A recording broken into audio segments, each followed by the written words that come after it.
What is a stand you took with your in-laws that you will never apologize for? 1. My wife got killed in a car accident, and right after the funeral her sister and aunt came to my house to eat. I left to go get ice and came in and they were going through all the drawers and closets. I lost it. I said, she's not been in the ground an hour yet and you're going through her things. Get the hell out of my house and never come back. Haven't had a relationship with them since. That was 1998. 2. My dear wife died 11 days before our daughter's second birthday. In the middle of the grief and confusion I learned that my in-laws intended to sue me for custody of Rachel, claiming that a profoundly deaf single man could not possibly raise his hearing daughter properly. This was in 1982 when it was generally assumed that men were not good parents on their own. I couldn't afford an attorney, so I went with an interpreter to a legal clinic in Maryland where my daughter and I lived. Their advice: never take Rachel into Pennsylvania where my in-laws lived, and never leave Rachel alone with them. After finishing my degree I brought Rachel to live in my hometown of New Orleans. My wife's family were allowed to see Rachel only if I, one of my brothers, or my father were with her the entire time. No quick trips to get an ice cream cone, nothing without constant supervision. Rachel is now a successful attorney specializing in international justice. I regret only that there was a rack of aunts, uncles and cousins she never got to know as a child. Never a moment of doubt about keeping her away from her mother's scheming parents.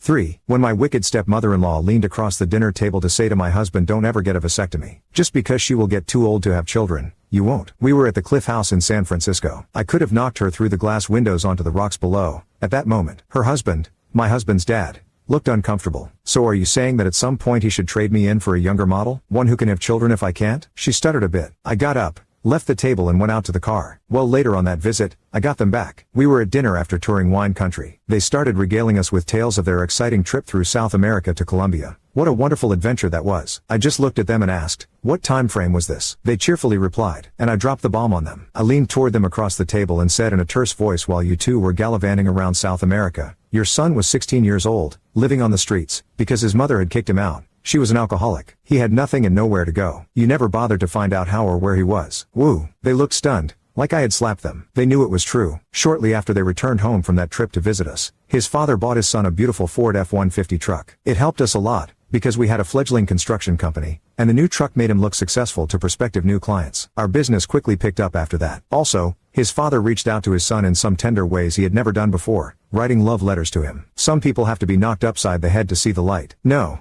I would never apologize for what I said. They are both deceased now.